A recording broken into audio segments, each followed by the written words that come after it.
Está en su periodo de prueba.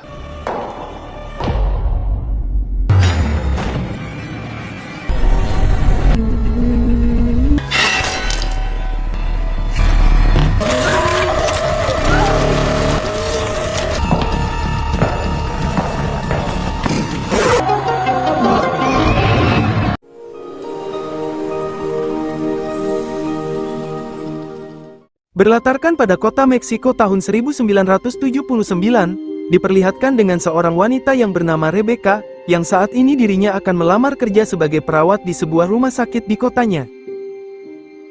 Tepat gilirannya, dirinya pun dipanggil oleh HRD bernama Paul masuk ke ruangannya, yang kali ini ia akan diinterview oleh seorang perawat senior bernama Tensia.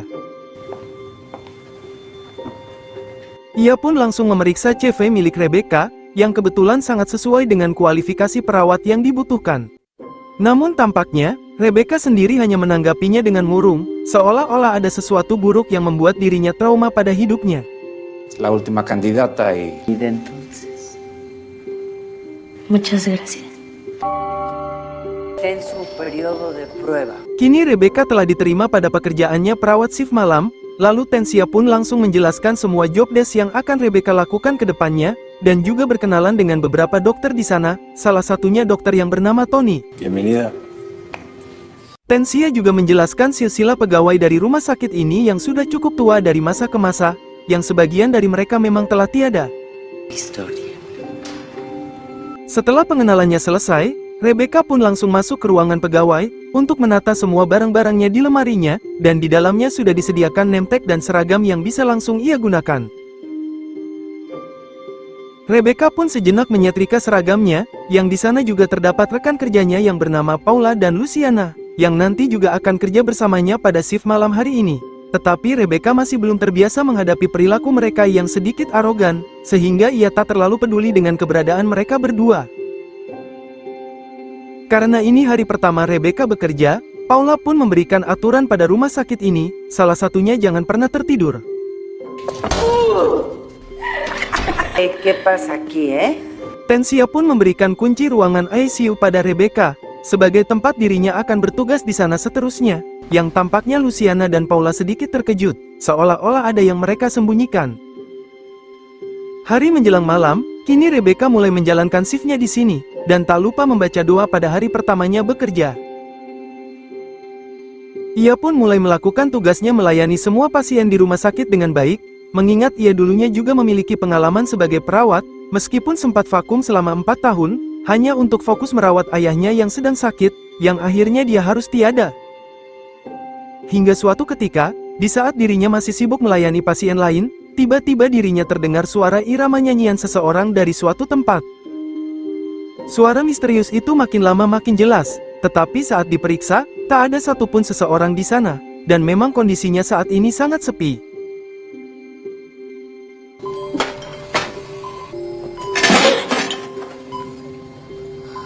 Pada saat Rebecca kembali ke ruang ganti, ia melihat loker lemarinya tiba-tiba terbuka.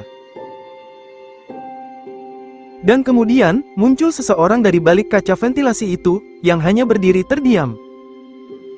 Rebecca yang penasaran, ia pun mencoba memeriksanya, namun anehnya, tak ada seseorang pun di sana. Hola. Namun lagi-lagi, terdengar suara hentakan kaki seseorang dari balik kaca itu lagi, dengan gerakan yang cukup aneh.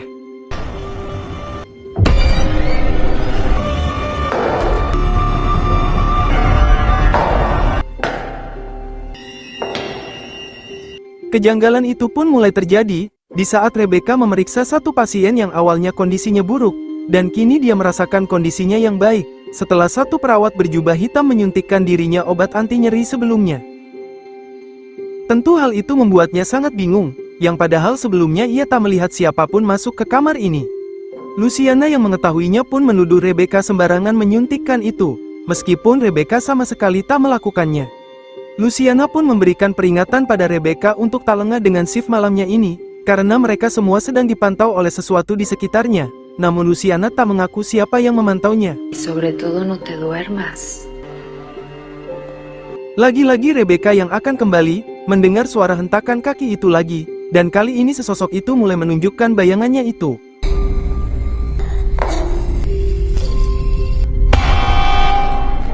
Belum sempat melihat siapa sosok tersebut, alarm darurat dari pasien pun mulai terdengar, dan Rebecca langsung menuju pasien yang dimaksud. Kondisi pasien itu tampaknya tak baik-baik saja, sehingga Rebecca memutuskan untuk melakukan tindakannya itu secepatnya, yang seharusnya itu bukan wewenangnya. Lalu dokter kepala ruangan yang bernama Sanchez, memergoki tindakan Rebecca yang di luar tanggung jawabnya itu, yang justru dia telah melanggar prosedur pemeriksaannya itu yang sangat beresiko fatal. Rebecca pun menjelaskan dengan tenang, bahwa ia melakukan semua ini berdasarkan ilmu dari ayahnya yang juga seorang dokter, dan kebetulan saat ini pasien tersebut butuh penanganan darurat. No me tiene que contar.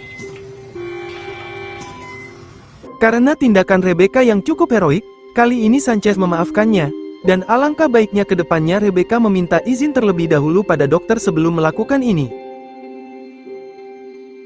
Sebelum Sanchez pergi, Rebecca bertanya tentang siapa perawat yang memberikan suntik anti nyeri pada pasien sebelumnya. Sanchez justru tak mau tahu, dan ia kembali memberikan arahan pada Rebecca untuk tetap bertanggung jawab menjaga semua pasien di ruangan ini dalam keadaan baik-baik saja. Waktu pun berpindah pada 2 minggu kemudian, dan Rebecca seperti biasa kembali menjalani kehidupannya sebagai perawat dengan ekspresi yang masih saja terlihat letih tanpa semangat. Kebetulan dia tak sengaja bertemu dengan kawan lamanya yang bernama Ariana, yang sehabis kuliah di luar negeri, dan saat ini Ariana ternyata juga telah diterima bekerja di sini sebagai perawat shift siang. ¿Qué haces aquí? Sabía que tú seguías por acá. Me fue muy bien en Puebla. Tetapi pertemuannya itu tetap sama sekali tak membuatnya ceria, dan Ariana sendiri ternyata juga mengetahui tentang masa lalu Rebecca yang begitu buruk bersama ayahnya, sehingga Ariana berharap Rebecca bisa secepatnya melupakannya. Kebetulan di rumah sakit ini terdapat perawat baru yang sedang mengantuk, dan Rebecca pun memberikan peraturan pada perawat itu untuk tak lengah menjalankan tugasnya, salah satunya jangan pernah tertidur. Hari ini Rebecca mendapatkan amanah dari Dr. Sanchez berdasarkan rekomendasi dari Tony, untuk membantu dirinya melakukan operasi katup aorta pada seorang pasien, dan anggap saja ini sebagai pengalaman baginya untuk menjalani kehidupannya sebagai perawat di sini, sementara tugas dirinya saat ini akan digantikan sejenak oleh Luciana. García va a entrar con nosotros a quirófano, al área de pacientes críticos y de geriatría. Ten conmigo. Singkat cerita, sebelum operasinya dimulai, Tony yang jelas juga ikut bersamanya mulai menjelaskan apa saja nantinya yang akan dilakukan mereka, sekaligus alat-alat yang akan mereka gunakannya nanti. Kemudian operasi pun mulai berlangsung, mereka semua pun mulai melakukan aktivitasnya itu dengan normal, dan Rebecca bertugas memberikan info denyut nadi keadaan pasien saat ini. 60-45, va a entrar en shock. Encontrar esa arteria, una ámpula de atropina. Namun di saat Rebecca akan mengambil suntikan bius, ia melihat sesosok suster misterius di hadapannya, dan situasi operasinya pun menjadi kacau.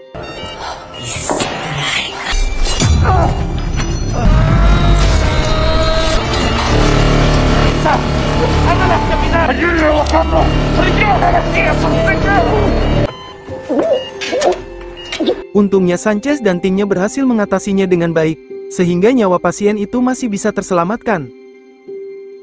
Namun bagaimanapun juga, Sanchez yang sudah terbiasa melakukan operasi selama bertahun-tahun pun sangat kacau dengan kejadian ini yang pertama kalinya, yang semua ini berawal dari Rebecca yang memulai berbuat kepanikan sebelumnya. Sanchez tentu sangat heran dengan sikap Rebecca tadi yang kurang profesional, sehingga Sanchez menaruh tanggung jawab pasien itu pada Rebecca, jika terjadi apapun pada pasien itu. Rebecca tentu sangat terpukul atas kelengahan dirinya, yang hampir membuat mereka semua terancam kehilangan pekerjaan dan pasien itu, dan ia pun tak lupa selalu berdoa pada Tuhannya, agar tetap diberi keselamatan dalam pekerjaannya. Lalu kejadian aneh pun kembali terjadi, ketika loker di ruangan itu tiba-tiba terbuka dengan sendirinya. Di sisi lain, perawat baru itu tampak sedang tertidur yang seketika itu, muncullah sosok suster mengerikan dari kejauhan dengan emosi.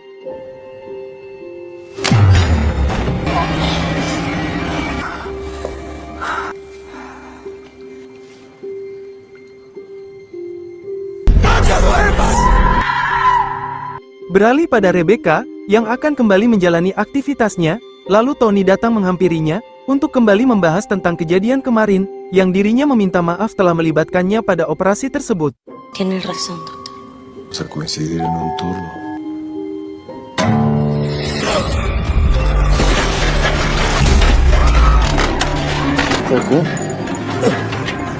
Rebecca yang ingin mengetahui apakah hantu suster yang ia temui ada kaitannya dengan foto tersebut, Rebecca pun mulai berdoa yang ditujukan pada perawat rumah sakit generasi sebelumnya. Si es tu voluntad aparte, pero que no se haga mi voluntad, Señor. Tensia yang sadar bahwa Rebecca tampaknya mulai mengetahui hal mistis pada rumah sakit ini pun memberikan fakta sebenarnya, bahwa sosok suster misterius yang menggentayangi dirinya itu bernama La Planchada, salah satu arwah suster yang pernah bekerja di sini, bertugas menjaga kedisiplinan pada semua perawat, namun ia tak menyarankan Rebecca untuk terlalu dekat dengannya. Lalu Rebecca kembali bertemu dengan Ariana, dan dia pun langsung menyapanya. Ariana tak bosan-bosan mengingatkan Rebecca untuk tak terlalu mengingat masa lalunya itu, yang hal itu justru membuat Rebecca semakin terus mengalami depresi, dan mungkin akan menjadi dampak buruk bagi pekerjaannya. Tak hanya itu saja, Ariana juga terus terang, bahwa saat dirinya berumur 20 tahun, ayahnya Rebecca pernah memperkaos dirinya, namun ia tak pernah jujur pada siapapun, karena khawatir Rebecca akan terkena imbasnya dari permasalahan itu. Tetapi Ariana berjanji tak akan memberitahukan pada siapapun tentang hal ini. ¿Estás bien? Relaciones con el personal. Tal vez no debía haber dicho nada. Tony sendiri kembali menghampiri Rebecca, bermaksud mengajaknya untuk makan malam bersamanya.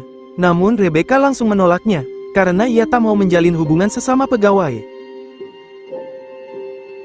Bukannya pergi, Tony justru langsung nekat masuk ke ruang ganti wanita, yang membuat Rebecca semakin ketakutan.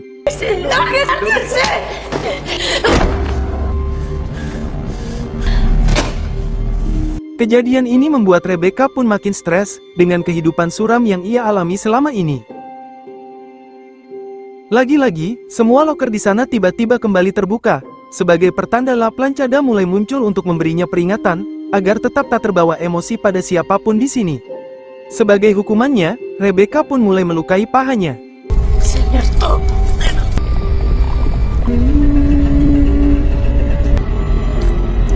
Di sini justru Rebecca yang meminta maaf pada Tony, atas tamparannya yang ia lakukan tadi. Tony yang masih kesal tetap tak terima dengan perlakuannya itu, sehingga tamparan kerasnya itu tetap akan masuk ke dalam laporan kedisiplinannya. Estás a prueba. Ya no nos vamos a volver a ver. Tony sendiri memang sering menggoda beberapa wanita yang ada di sini. Salah satunya Rebecca diam-diam melihat Tony yang sedang merayu pasien wanita yang bernama Vanessa, bahkan dia dengan kurang ajar langsung menciumnya. Tetapi teror dari La Planchada tetap menghantui Rebecca, seolah-olah dia selalu mengawasi setiap apapun yang Rebecca lakukan, yang nanti akan kita jelaskan alasannya itu.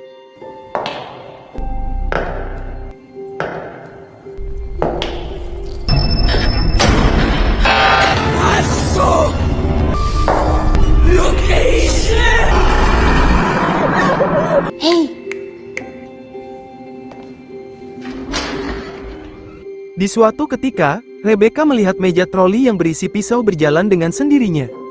Rebecca langsung memberitahukan pada Tony tentang keanehan ini, yang seketika itu, pisau tersebut langsung menghilang. Untuk memastikan kondisi pasien di sana baik-baik saja, mereka berdua pun langsung memeriksanya. Mereka yang melihatnya pun dibuat terkejut, dengan apa yang terjadi pada pasien Vanessa.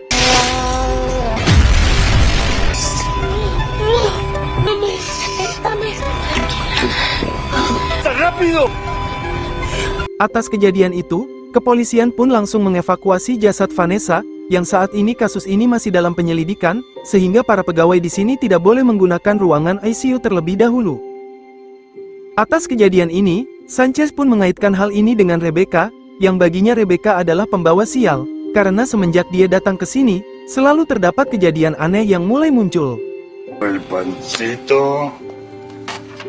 Di saat itu, Rebecca mendapatkan telepon dari Ariana yang telah mengetahui kejadian tersebut. Dia sendiri juga tahu alasan Rebecca mengganti namanya untuk bekerja di sini, yang nama aslinya bernama Maria, dan memintanya untuk tetap berhati-hati untuk menjaga masa lalunya itu dari kepolisian, di saat Rebecca dulu masih bekerja di rumah sakit, dengan kejadian yang sama.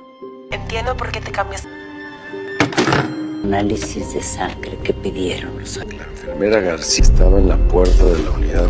Tepat saat itu, polisi yang sehabis menginterogasi Tony, ia pun mencoba menghampiri Rebecca, namun Rebecca segera menghindar dari mereka. Di suatu malam, di saat Rebecca sedang beristirahat, Tony diam-diam masuk ke dalam kamarnya, sembari dia menghirup obat teler, dan setelah itu, ia pun langsung membangunkan Rebecca. Di sini Tony tanpa ragu langsung meluapkan rasa terpesonanya itu padanya. Rebecca hanya bisa pasrah, mengingat dirinya memang dalam kondisi yang tak aman. Bahkan ia membiarkan Tony memasukkan rudal perkasanya itu pada dirinya. Di saat itu, La Planchada muncul mengetuk pintu tersebut, yang Tony mengira itu adalah Tensia.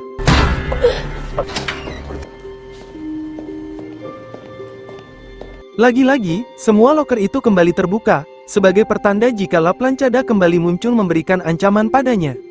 Rebecca pun kembali melukai pahanya itu sebagai bentuk pengusirannya.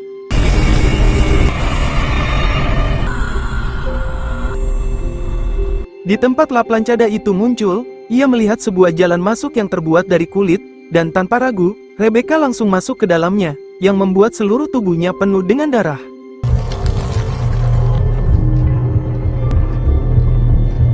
Portal itu menuntunnya ke sebuah ruangan yang sangat kotor dan berantakan. Di sana Rebecca menemukan potongan koran yang mengabarkan tentang pembunuhan di rumah sakit ini yang dilakukan oleh seorang perawat bernama Estrada, yang tak lain itu La Planchada itu sendiri, yang hampir menewaskan pasien dan dokter di sini, lalu ia pun langsung mengakhiri hidupnya. Dari pojok ruangan, terdapat La Planchada yang sedang menyetrika pakaiannya.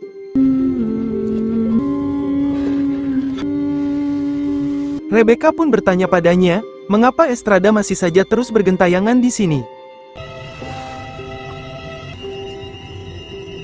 María. Estrada pun menjawab bahwa ia ingin memberikan kedisiplinan pada siapapun yang bekerja di sini, untuk tetap tegas dan pemberani. Ia justru membenci Rebecca yang memiliki sifat yang lemah dan putus asa, salah satunya di saat Rebecca membiarkan Tony memperkaosnya. Diketahui pada saat hidupnya, Estrada memang perawat di bagian ICU yang paling tegas dan kejam, bahkan tak segan-segan membunuh siapapun yang berani memperlakukan buruk padanya. Karena sadar dengan kesalahannya itu, ia pun akhirnya bundir di ruang ganti wanita, dan lemari yang Rebecca tempati adalah bekas lemarinya.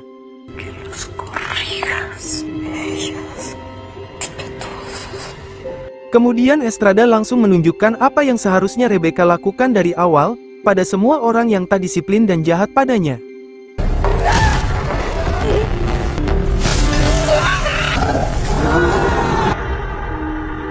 Scene beralih pada penjaga ruangan ICU, yang melihat Rebecca berjalan mendekatinya, sembari mereka berdua kembali melihat meja troli yang berjalan sendiri melalui CCTV-nya, sebagai tanda bahwa kejadian buruk mulai terjadi. Di saat mereka berdua memeriksanya, dari balik tirai, terdapat seseorang yang tampak sedang dalam keadaan terikat, bersamaan dengan Estrada yang mulai menampakkan dirinya pada mereka berdua. Estrada langsung masuk ke dalam tirai itu, dan di saat penjaga itu membukanya, di sana terdapat Luciana yang terikat dalam kondisi tanpa busana, bersamaan dengan Estrada yang muncul di belakangnya.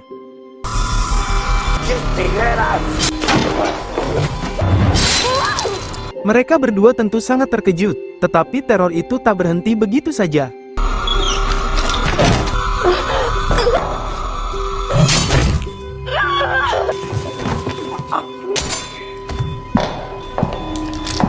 Di saat Estrada menghilang, Rebecca langsung menyelamatkan Luciana, dan bersamaan dengan Sanchez yang mendengar suara lampu darurat yang terus menyala, dan kembali memfitnah Rebecca yang membuat masalah lagi.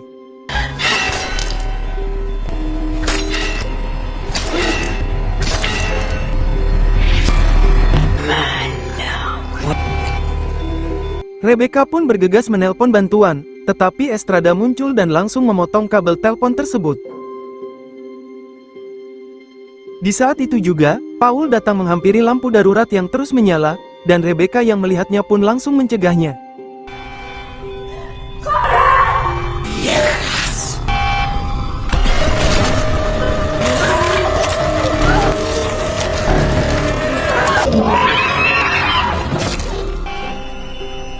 Rebecca yang semakin panik, ia pun segera lari dari ruangan itu, Tetapi ia langsung berpapasan dengan Tony, yang menanyakan apa yang telah terjadi. Rebecca pun mengajak Tony untuk segera meninggalkan tempat ini, namun Tony menolak, dan memilih untuk mengetahui apa yang sebenarnya terjadi. Tony cukup terkejut melihat rekan-rekannya telah tumbang, dan juga melihat Luciana yang sedang kesakitan. Tony bertanya pada Rebecca siapa yang melakukan ini, tetapi Estrada langsung muncul dari belakang.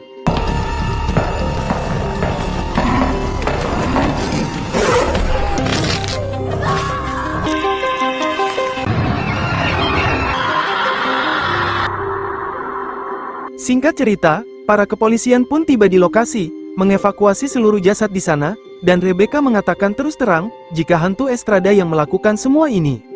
Mereka justru tak percaya dengan perkataan itu, dan untuk membuktikannya, mereka pun melihat CCTV dari ruangan tersebut. Di sini mereka pun terkejut, bahwa Rebecca sendirilah pelaku dari semua kekacauan ini terjadi.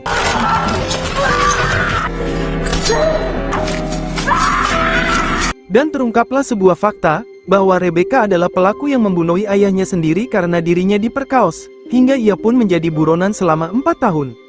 Akibat dari semua itu, membuat Rebecca pun mengalami gangguan mental, hingga ia pun terus-terusan mengalami depresi.